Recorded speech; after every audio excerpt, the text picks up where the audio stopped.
Hari Penyakit Paru Obstruktif Kronis Sedunia atau PPOK yang biasa kita kenal dengan COPD, yaitu Chronic Obstructive Pulmonary Disease, diperingati pada hari Rabu ketiga setiap bulan November pada setiap tahunnya, dengan harapan untuk terbentuknya kolaborasi antara pakar kesehatan dan pasien PPOK. PPOK atau COPD bukanlah satu penyakit tunggal, tetapi istilah umum yang digunakan untuk menggambarkan penyakit paru-paru kronis yang menyebabkan keterbatasan aliran udara paru. Hidup dengan COPD membuat Anda sulit bernapas dan kesulitan melakukan aktivitas atau pekerjaan sehari-hari. Lantas, bagaimana cara mengatasinya? Dan bagaimana pula rehabilitasi atau terapi yang diberikan? Saksikan bersama hanya di UB Talk dari Brawijaya untuk Indonesia.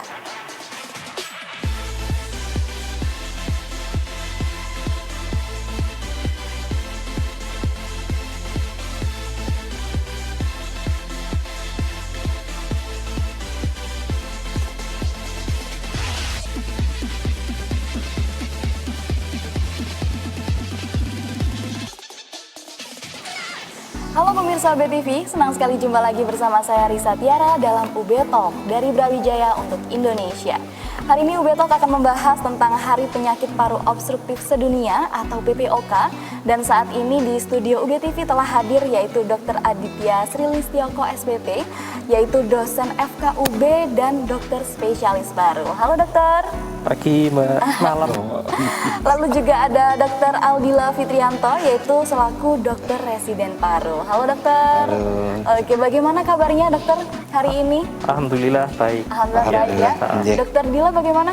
Alhamdulillah luar biasa baik. ya. Aktivitasnya lancar ya dok hari ini ya dok ya? Lancar insya Allah. Lancar, oke.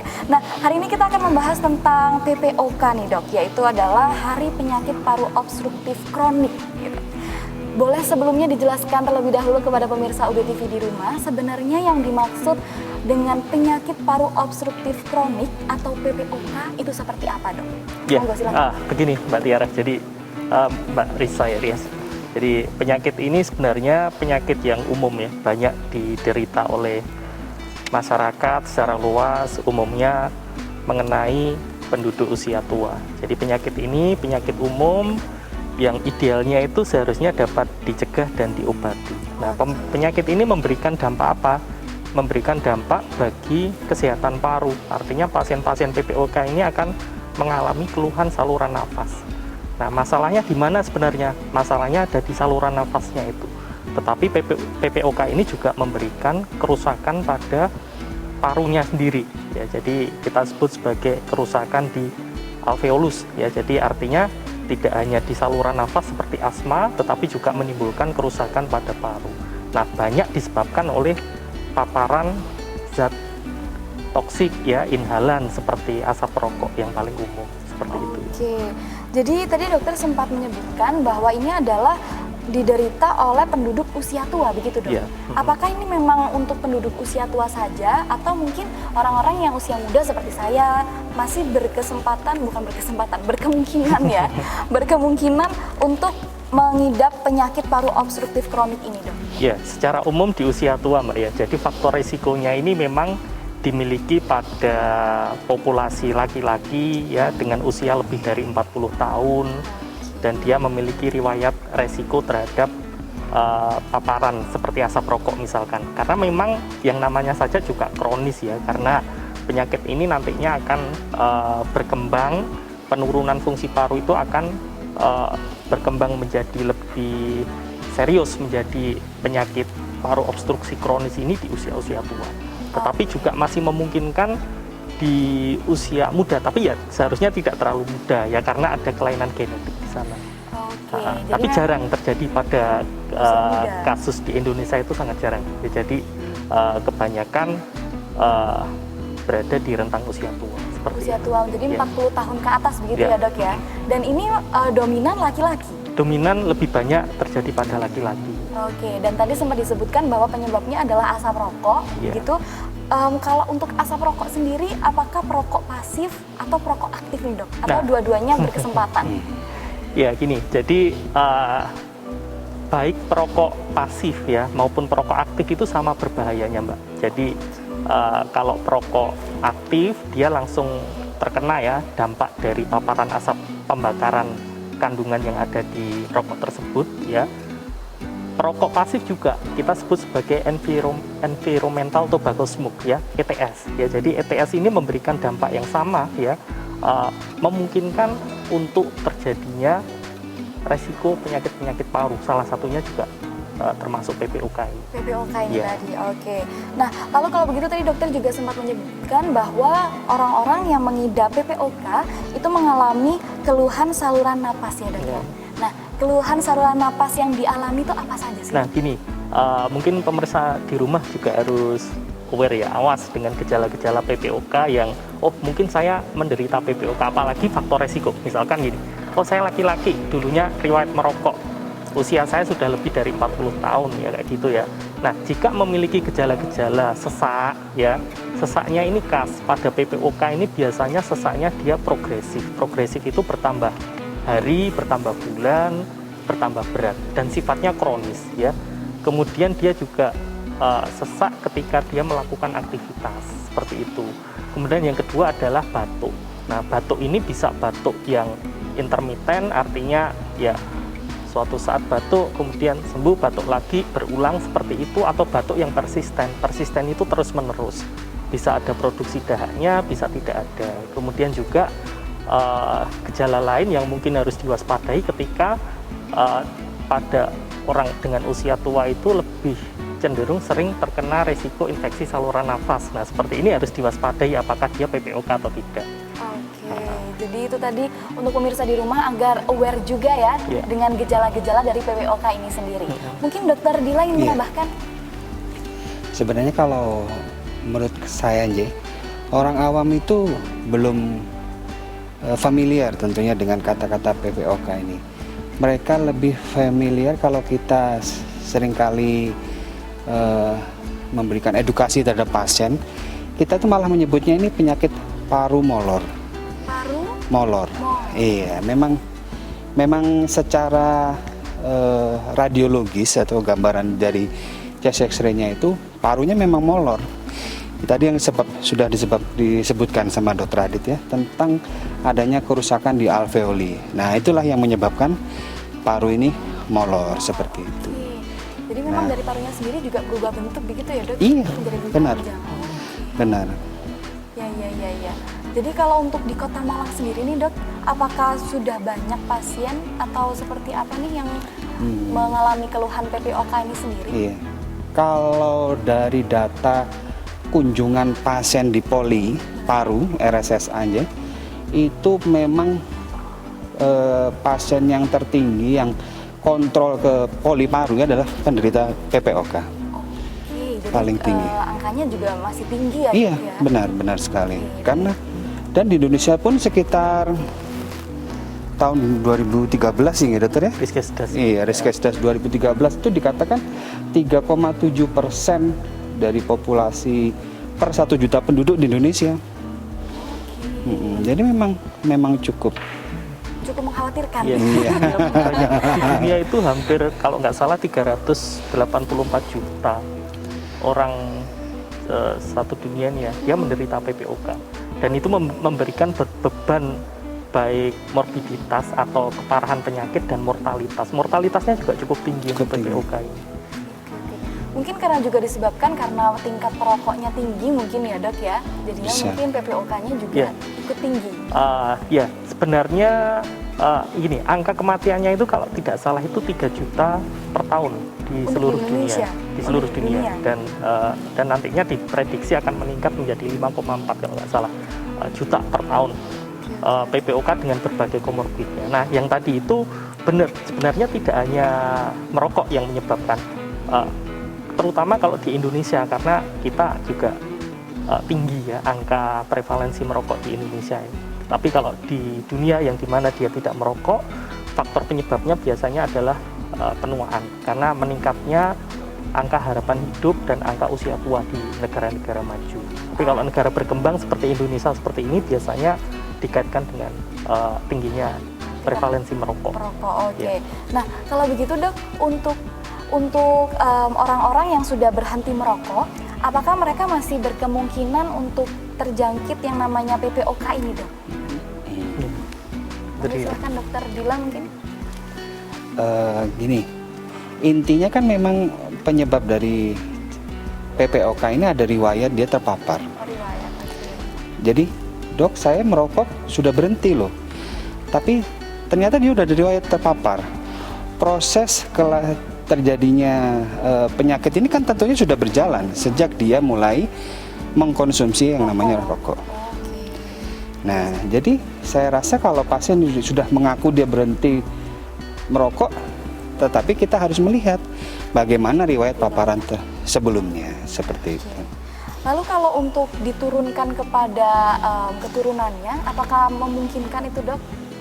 Maksud saya, apakah keturunannya juga memang. akan faktor genetiknya, nanti dia juga akan terjangkit PPOK atau seperti apa? ya, jadi gini, untuk berkembang menjadi PPOK ini tidak hanya rokok, Mbak, sebenarnya, Mbak Risa. Jadi mungkin pemirsa di rumah ada banyak faktor gitu ya. Oh, saya tidak merokok, tetapi kok kenapa kok saya kena PPOK? Nah, ini multifaktorial. Jadi mulai dari perkembangan paru di usia masih kecil, misalkan dia sering terkena infeksi saluran nafas waktu kecil, ya. Kemudian yang kedua juga adanya faktor risiko dari lingkungan, ya. Waktu kecil ayahnya merokok kayak gitu ya.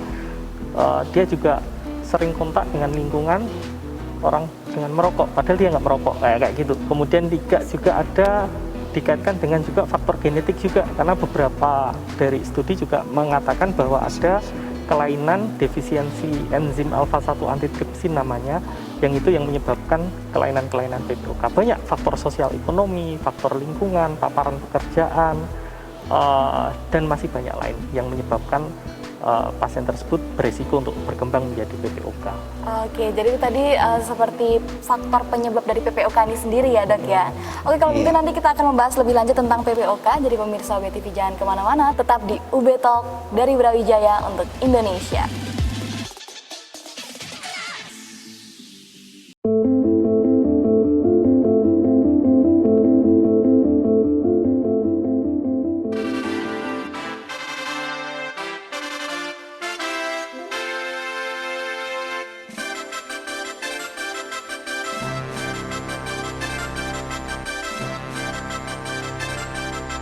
Senam Asma Indonesia.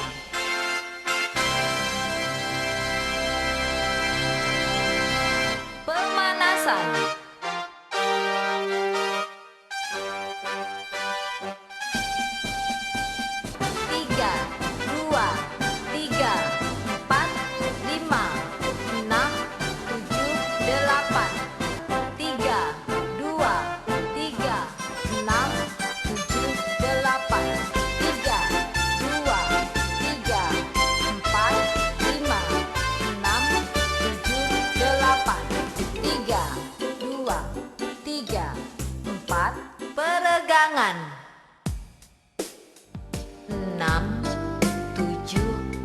8, 1, 2, 3, 4, 5, 6, 7, 8,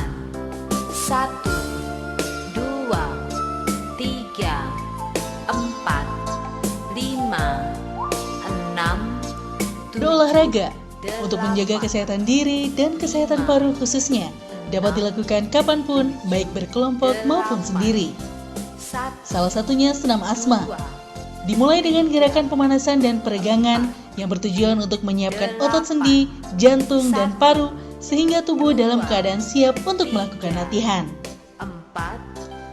Selengkapnya bisa Anda saksikan di YouTube channel Pulmonologi dan Kedokteran Respirasi FKUB Malang.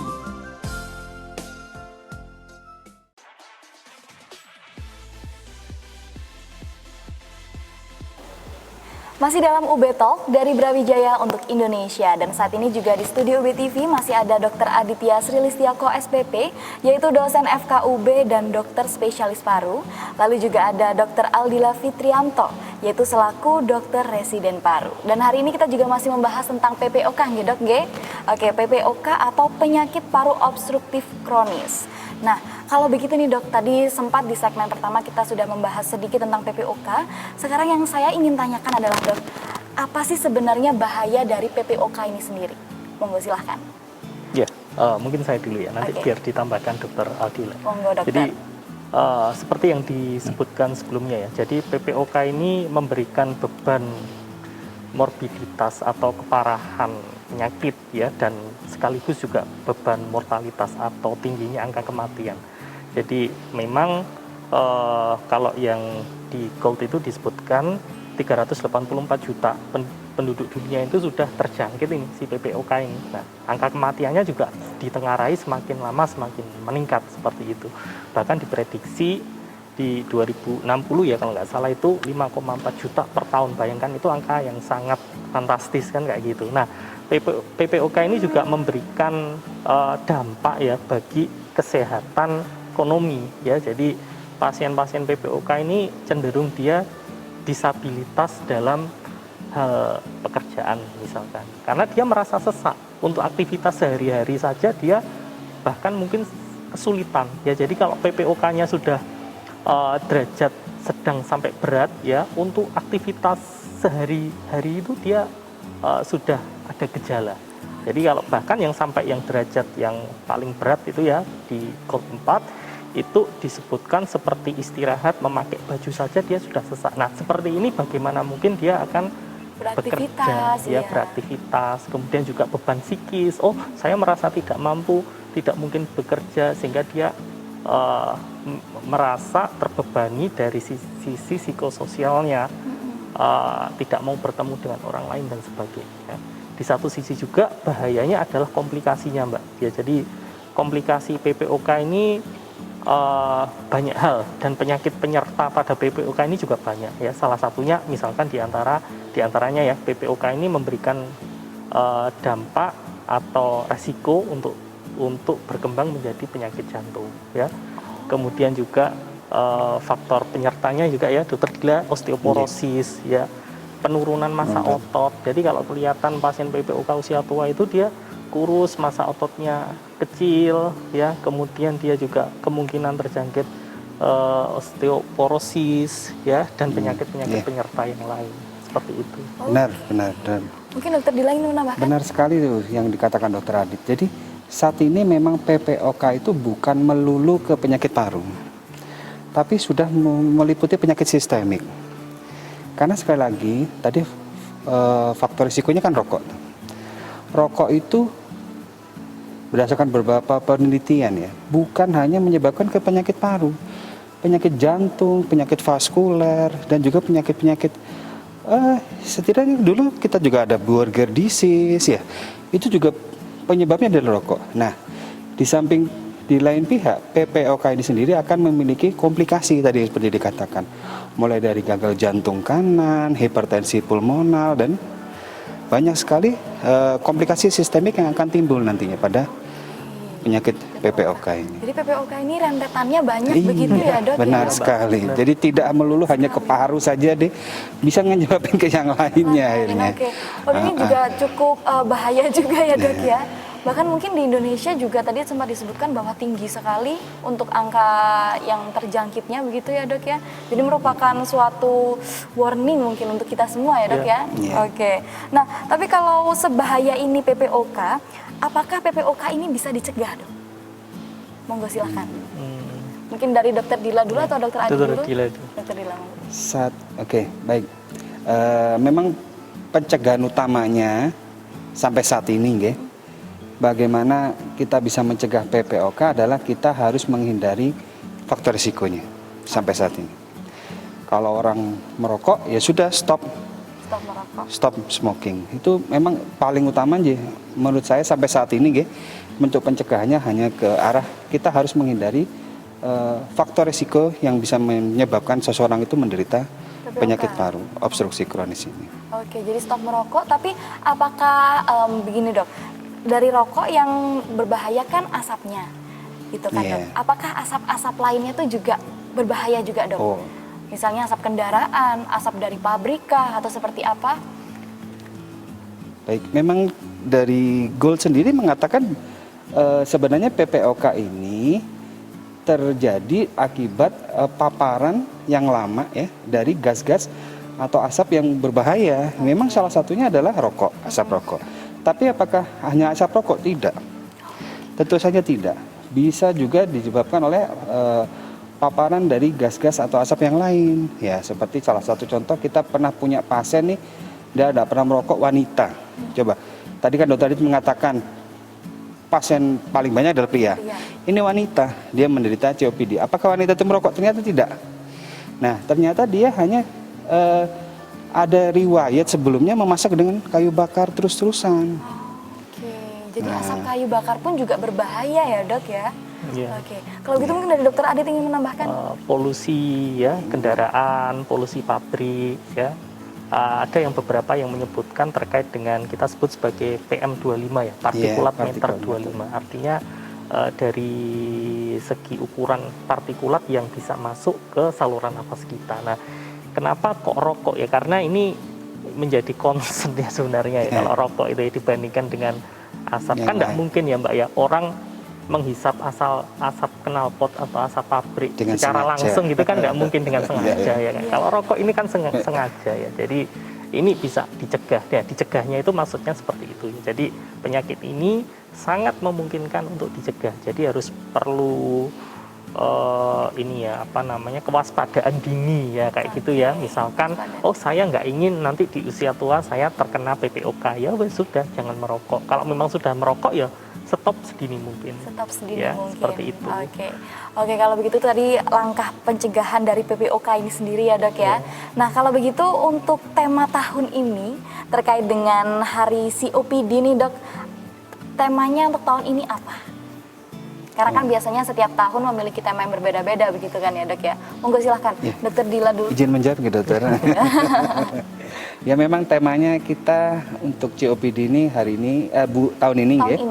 Tahun ini adalah Living Well with COPD. Everybody, everywhere. Jadi intinya kita bisa hidup dengan kualitas hidup yang baik ya. Walaupun menderita COPD bagi siapapun dan dimanapun. Iya, seperti itu. Nah tapi kalau saya boleh tahu nih dok ya, untuk COPD Day itu setiap tahunnya temanya itu diangkat itu berdasarkan apa nih dok? Nah ini biasanya sudah kesepakatan pakar-pakar di seluruh dunia ya. Jadi mungkin untuk tahun sekarang kita lebih fokus ke arah bagaimana terbentuknya kolaborasi ya yang baik ya antara petugas kesehatan, pemberi layanan kesehatan dan pasien PPOK. Sehingga pasien PPOK itu dia ya sudah enggak apa-apa, saya PPOK tapi saya dapat hidup dengan baik. Kayak gitu ya. Benar. Saya PPOK saya merasa sesak kalau aktivitas sesak, tapi untuk aktivitas sehari-hari paling tidak dia mampu. Jadi kualitas hidupnya ini yang kita pegang ya, kualitas hidupnya meningkat. Jangan sampai ketika saya PPOK saya malas keluar, malas aktivitas, malas berinteraksi dengan orang lain, tidur saja ya tambah nanti kena infeksi dan sebagainya. Seperti itu ya. Makanya temanya adalah Living Well with COPD. COPD. COPD. Living Well with COPD. Nah, tapi dok kalau untuk mengetahui seseorang itu terkena PPOK, itu bagaimana dok caranya dok? Monggo silahkan. Dari dokter Dila atau dokter Adit? Ya dokter Dila dulu. Atau dari saya dulu aja nih dok? Enggak, bercanda. Monggo silahkan. Pertama tentunya dari anamnesis ya. Kita harus mengetahui gejalanya itu apa.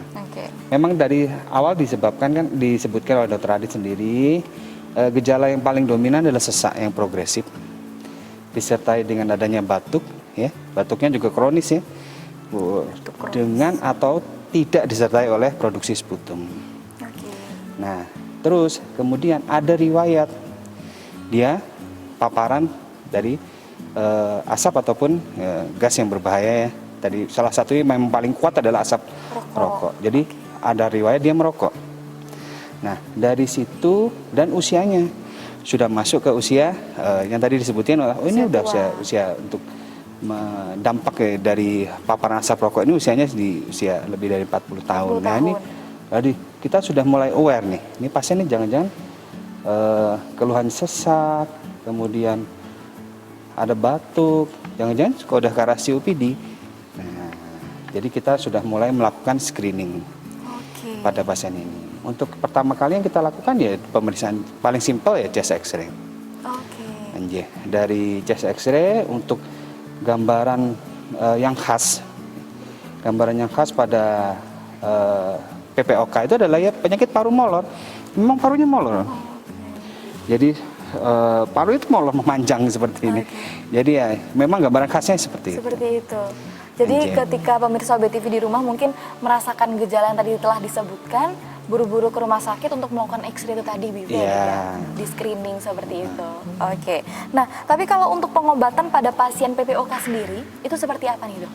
Tadi belum selesai tegak ya, Dok? Itu Ya, untuk mungkin satu lagi pemeriksaan yang perlu diperlukan ya untuk gold standarnya belum ada itu. Jadi belum disebutin. Jadi ada step-stepnya begitu ya? Iya, ada step-stepnya. Silakan, Dok, kalau begitu dilanjutkan. Ini kalau benar tadi paru-paru molor itu menjadi orang biasanya mengeluhkan sesak disertai mengi ya, wheezing, nyik kayak gitu ya. Oke. Nah, paru-paru molor ini ibaratnya kalau kita, Mbak Rizka atau pemirsa di rumah meniup balon gitu ya. Kalau kita meniup balon, kemudian kita kembangkan balon itu, dan kita kempeskan dalam waktu 15 menit ya. Luas permukaannya kan sama. Ya tidak terlalu berbeda dengan yang awal. Tapi kita kembangkan, kita biarkan 1 minggu, ya atau 2 minggu, kita kempeskan ya. Nah, luas permukaannya kan dia melebar ya. Dibandingkan dengan waktu awal membeli balon yang belum ditiup. Seperti itu luas permukaan pada alveoli ya atau dari parunya sendiri pada pasien PPOK ini dia semakin melebar karena kerusakan jaringan elastin ya, kemudian karena faktor resiko. Tadi itu paparan yang memberikan dampak kerusakan paru lebih lanjut. Nah, seperti ini bukan berarti fungsi parunya menjadi lebih baik ya, tetapi menjadi lebih turun. Nah, kalau untuk penegakan ya biasanya kita melakukan pemeriksaan uji fungsi paru ya. Salah satunya dengan pemeriksaan spirometri namanya. Jadi menegakkan pasien ini memang dia PPOK atau tidak. Oke, kalau gitu kita akan melanjutkan pada segmen berikutnya nggih, Dok nggih. Pemirsa BTV jangan kemana-mana, tetap di UB Talk dari Brawijaya untuk Indonesia.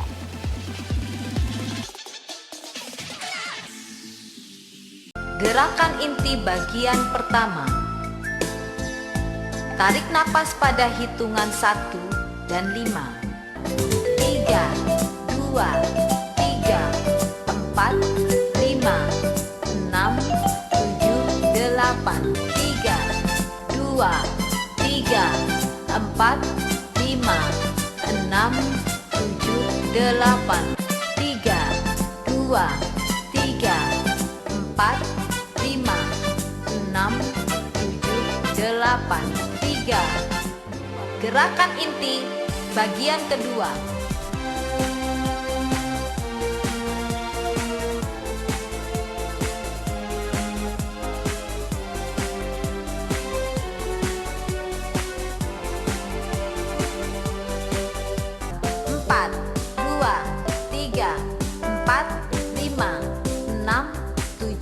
Delapan.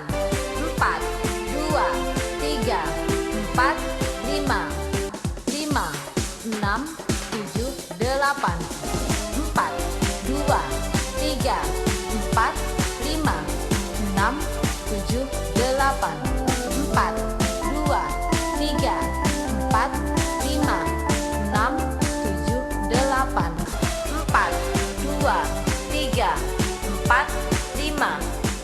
Untuk senam asma kali ini kita masuk pada gerakan inti 1 dan inti 2. Gerakan ini ditujukan untuk seluruh tubuh, tetapi tetap melibatkan otot penapasan pada setiap gerakan.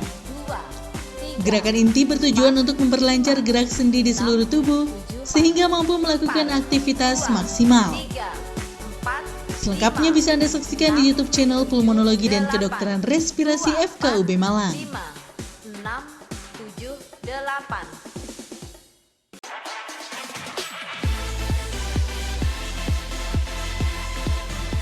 Masih dalam UB Talk dari Brawijaya untuk Indonesia, dan hari ini juga masih spesial untuk membahas tentang PPOK atau penyakit paru obstruktif kronik. Tadi sudah sempat disebutkan bahwa bagaimana mengenali seseorang itu terkena PPOK, dan selanjutnya nih, Dok, bagaimana untuk melakukan pengobatan pada pasien PPOK. Tadi sudah sempat disinggung sedikit untuk pengobatannya nih, Dok ya? Iya. Atau jadi, tadi ya pengobatan untuk PPOK ya, Dokter Ila. Jadi Pertama kita harus tahu bahwa PPOK ini bisa diobati ya, dan bisa dikontrol. Tapi untuk sembuh seperti sedia kala, artinya kembali ke fungsi normal tidak bisa, karena gangguan parunya ini bersifat persisten ya, atau menetap ya, termasuk kelainan dari fungsi parunya itu sendiri ya. Nah, seperti ini harus paham ya. Jadi ketika nanti mendapatkan pengobatan, pasien-pasien PPOK ini tidak serta-merta mendapatkan manfaat yang secara langsung gitu ya, kayak seperti demam ketika diobati dengan anti demam dia langsung turun, tidak seperti itu. Jadi pengobatannya bertahap ya, sampai nanti harapan kita adalah meningkatkan kualitas hidup ya, menurunkan resiko eksaserbasi atau resiko ini ya, berkembang menjadi ke arah derajat yang lebih berat, menurunkan angka rawat inap ya pada pasien-pasien PPOK seperti ini. Nah, pengobatan upaya yang bisa dilakukan apa? Yang pertama adalah ya berhenti merokok. Berhenti merokok dulu, Mbak. Jadi ada tahapan-tahapan untuk bagaimana seseorang itu bisa berhenti merokok. Kemudian yang kedua tentunya dengan pengobatan ya. Pengobatan di sini biasanya kita berikan obat-obatan inhalasi atau terapi inhalasi. Biasanya dengan menggunakan suatu alat ya, atau inhaler yang bisa memasukkan obat itu langsung ke saluran pernafasan kita ya. Jadi bisa dikontrol dengan obat-obatan seperti itu. Yang lain banyak ya, upaya memberikan antioksidan, kemudian juga kalau di luar mungkin ya, kalau di kita mungkin agak jarang ya pemberian vaksinasi ya. Kemudian yang berikutnya adalah pemberian terapi oksigenasi ya. Jadi pasien PPOK yang sudah mengalami derajat berat atau dia sehabis perawatan di rumah sakit yang menunjukkan dia ke arah gejala gangguan saluran nafas berat seperti itu, membutuhkan terapi oksigen jangka panjang. Seperti itu bisa kita lakukan upaya-upaya seperti itu. Kemudian juga yang lain adalah rehabilitasi, suportif, dan lain-lain ya. Manajemennya banyak sekali, Mbak, untuk PPOK ini. Mungkin Dokter Lila ingin menambahkan? Memang benar yang dikatakan Dokter Adik ya. Dan yang perlu ditekankan di sini adalah bagaimana untuk berhenti merokok. Memang di Poli Paru RSSA sendiri sudah ada Poli UBM. Kita memiliki Poli UBM, upaya berhenti merokok. Jadi pada pasien-pasien yang memang dia menderita POK dan perokok berat, dan yang pertama kali kita anjurkan adalah berhenti merokoknya. Di Poli UBM sendiri kita akan menilai ini pasien seberapa besar sih keinginan dia untuk merokok. Kita bisa nilai semua dengan berbagai scoring yang ada. Nanti kita skor nih, pasien ini ternyata masih ingin merokok walaupun sudah divonis dia menderita PPOK. Ada beberapa yang pasien yang masih tetap dia ingin merokok, dan itu dengan konseling, dengan kita berusaha memberikan edukasi bagaimana nantinya keselanjutannya. Kita juga bisa memberikan intinya kan untuk berhenti merokok sendiri kita ada dua terapi yang paling utama ya. Yang pertama yang paling kita tekankan pada saat bertemu dengan pasien pertama kali ya edukasi, konseling. Pasien harus berhenti merokok ya. Kalau dari hal-hal seperti ini masih aja belum, kita bisa masuk ke terapi farmakologi ya, baik dengan nikotin replacement terapi ataupun juga beberapa obat-obatan yang bisa menurunkan rasa ingin untuk merokok itu. Nah, seperti itu. Jadi itu terapi-terapinya gitu, Dok ya? Iya, sangat. Memang sangat luas sekali ya. Jadi kompleks sekali ya. Jadi memang adalah masalah utamanya, dan poin utama yang harus di-highlight adalah keinginan yang untuk merokok itu tadi ya, Dok. Makanya diadakan beberapa terapi itu. Dan ini kalau untuk berbicara tentang terapi pengganti rokok nih, Dok nih. Sebenarnya bagaimana sih dengan terapi pengganti rokok itu sendiri? Jadi misalnya dengan vaping atau mungkin rokok elektrik atau seperti apa tuh, Dok? Ya, jadi vaping ya, vaping atau e-cigarette, Vape. elektronik cigarette ini Elektronik sebenarnya juga sigar. sama berbahayanya. Sama berbahayanya ya dok ya? Bukan sebagai pengganti rokok sebenarnya, malah ini sama saja gitu, dari lubang masuk mulut harimau, keluar ya gitu, masuk Lubang mulutnya buaya. sama saja. Jadi produk-produk seperti vape dan e-cigarette ini mungkin ada komponen-komponen yang harus kita waspadai untuk disalahgunakan ya, seperti e-asetat, kemudian tetrahidrokannabinol ya kalau nggak salah, seperti yang inline dengan ganja kalau nggak salah seperti itu. Nah ini harus waspada karena kondisi-kondisi seperti ini ada penyakit baru ya yang sudah beberapa waktu ya sebelumnya, sudah lama sebenarnya, kita sebut sebagai EVALI ya, e-cigarette and vaping product acute lung injury ya. Jadi yang memberikan sama juga dampak bagi kesehatan paru. Jadi itu bukan terapi pengganti untuk rokok. Nah, di satu sisi sebenarnya bagaimana untuk upaya berhenti merokok ini ya, upaya berhenti merokok ini seperti sudah yang dijelaskan Dokter Dila, banyak hal yang bisa kita lakukan di sana. Bukan dengan rokok elektrik atau e-cigarette, tapi tentunya pertama konseling dulu, harus ada keinginan untuk berhenti merokok dulu. Kalau memang belum ada, kita bisa upayakan dengan melakukan edukasi.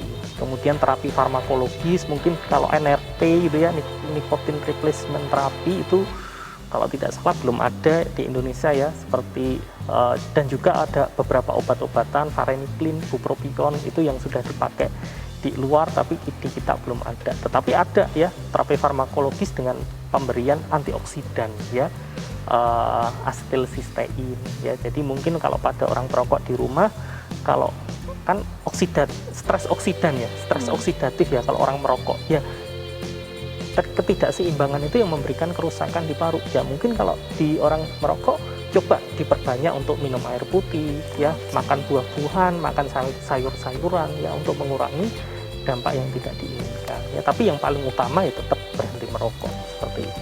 Oke, jadi sebenarnya vaping atau rokok elektrik ini bukan terapi pengganti rokok nih dok ya? Itu sama saja berbahayanya dengan rokok. Oke. Nah, kalau begitu nih dok, bagaimana upaya penanganan jika pasien PPOK ini mengalami sesak yang memberat gitu dok? Mungkin dari Dokter Dila, sesak yang memberat. Eksaserbasi ya. Intinya di sini PPOK ya. PPOK itu secara dari GOLD sendiri memang dikatakan dia ada untuk penata laksanaan PPOK stabil ya. Jadi PPOK stabil itu yang ya memang stabil dia, memang tidak sesaknya seperti itu aja. Tapi ada juga PPOK yang mengalami eksaserbasi. PPOK yang mengalami eksaserbasi tentunya kita harus melihat ada sendiri pembagian derajat-derajatnya ya. Baik itu mulai dari dia yang disertai dengan gagal napas atau yang tanpa gagal napas. Untuk yang pasien-pasien yang mengalami eksaserbasi tanpa gagal napas, ya kita hanya bisa memberikan oksigen support. Kemudian kita berikan bronkodilator ya. Terapi bronkodilator itu artinya untuk melebarkan saluran napasnya yang menyempit tadi, yang sampai menyebabkan obstruksi itu. Kita lebarkan dengan bronkodilator. Dan ada beberapa kasus yang kita bisa memberikan sampai ke arah pemberian kortikosteroid seperti itu. Nah, kalau pasien yang sampai terjadi gagal napas, orang dengan gagal napas, kita akan memberikan suatu terapi yang sampai intervensi, oksigen supportnya kita harus berikan. Ada yang malah sampai jatuh ke pemberian ke arah mechanical ventilator seperti itu. Jadi memang sangat-sangat kompleks lah ya untuk penyakit PPOK ini. Tapi kalau boleh disebutkan dok, kenapa seorang pasien itu bisa mengalami napasnya yang memberat? Apakah pernapasannya semakin lama semakin menyempit disebabkan oleh faktor apa atau seperti apa nih dok? Jadi gini ya, ini saya tambahin ya. Jadi memang